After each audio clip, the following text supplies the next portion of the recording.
there, and welcome to our 5-minute moment, our Eat, Learn, Celebrate moment here on our twitch.tv live stream, or if you're tuning in on YouTube, thank you so much for tuning in. I am Chef Jon. I'm Chad Cooper. And today we're going to be covering how to cook rice, which I know is kind of crazy in 5 minutes. Or maybe what we'll go over more is some quality points on some areas where a home cook, I'm guessing the reason you're watching this is you're at home, you're looking, how do I cook rice?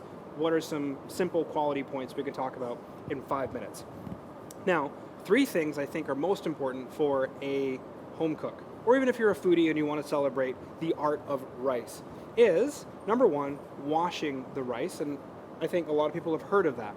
Now, if you're a busy mom and you've got a lot on the go, maybe you don't have to worry about washing the rice so much. But today on stream, the kind of rice that we're using and the purpose that we're using it for dictates that we definitely needed to do that. We needed to wash the rice. Now, for sake of comparison, this is the first time that we washed the rice, and there's a starchy film on top.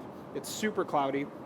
And then each time we wash the rice, we get a little bit clearer as we go along. And that is just the general result of what happens when we wash the rice. Because if we were to just cook it off like that, all that starch is in there, and it'll make the rice clump together. Now, if we're looking for that, Chad, perfect. But if we're not looking for clumpy rice, then we want to make sure we wash the excess starch off. Okay. Yeah. Secondary to that is, I don't know where that rice has been. Yeah. Right? Cool. The next thing is going to be the amount of water. Now, I was told growing up that it's 2 to 1. So, for example, let's say, again, you're busy, you got a lot going on, the kids are screaming, you can't find your cups, but you can find a mug. It's totally cool. So, you've got 1 mug, let's call it a cup, 1 cup of rice. I was told 2 of these to that. Always. Always, no matter what. And it depends on what we're going for. If you're going for mushy rice, because the rice will take on all that liquid and it'll eventually, okay? If we're looking for nice, beautiful restaurant quality rice, first thing is wash it. Gets rid of the excess starch.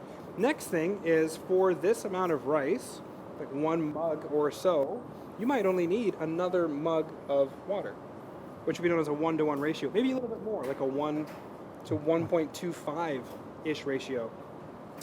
If you're doing by volume. I do mine by weight. So, for example, when I do basmati or jasmine, I'm looking for like a 1 to 1.75 ratio by weight. Okay. When I do that. But by volume, I was raised 1 of these and then 2 of these, but that's too much for most cases. Now, the next thing is if you're panicking and you're thinking that's not enough water, the next one is resting the rice after it's cooked. Just let it. It's gone on a long journey. It's come from a very long way into your beautiful home, into your awesome pot, and it's cooked for, let's say, 10, 12 minutes or so in the pot. Take it off of the heat with the lid still on intact and let it rest. What's going to end up happening is all that residual steam and heat, it's a grain, it's a carbohydrate. It will continue to hydrate as it sits in the steam, and it will be beautiful and it will be perfect. Then take it out, fluff it with a fork, let the rest of the steam come out of it. So maybe that's 4 things, Chad. Let the steam come out of it so it can stop cooking, otherwise it'll keep cooking in the pot. That's fair. But wash our rice, it gets rid of a lot of excess starch, unless that's what you're going for. Less water. So if you've got like 1 cup of rice, maybe do 1 1/4 cups of water. Play with it, have fun. Depends on the time of year, depends on the rice that you've got. Next thing is let it rest for a good 10 minutes, maybe even more, after it's done cooking, off the heat with the lid on. All right. Yeah. Was that surprising at all, Chad, or did you know all that? No, I did not know that, because that's, they say do these things, but they don't explain why. But it's to help control that volume of water that it's absorbing and cooking with, correct? Exactly. So if you would like to head over to our twitch.tv channel where you can see the VOD, the playback of this episode, where I'm making rice and I'm washing it with my esteemed team. We're washing it. We're going to use significantly less water. We're not going to be 2 of these. It's going to be probably about 1 of these. And we're going to let it rest for 15 minutes after it's been cooked. And it'll come out beautiful and perfect restaurant quality style rice. Thank you so much for tuning into our Eat, Learn, Celebrate moment here on our twitch.tv channel. And if you're on YouTube, go ahead and hit that subscribe. And thank you so much for tuning in. My name is Chef Jon. I'm Chad Cooper. And have a beautiful rest of your beautiful day.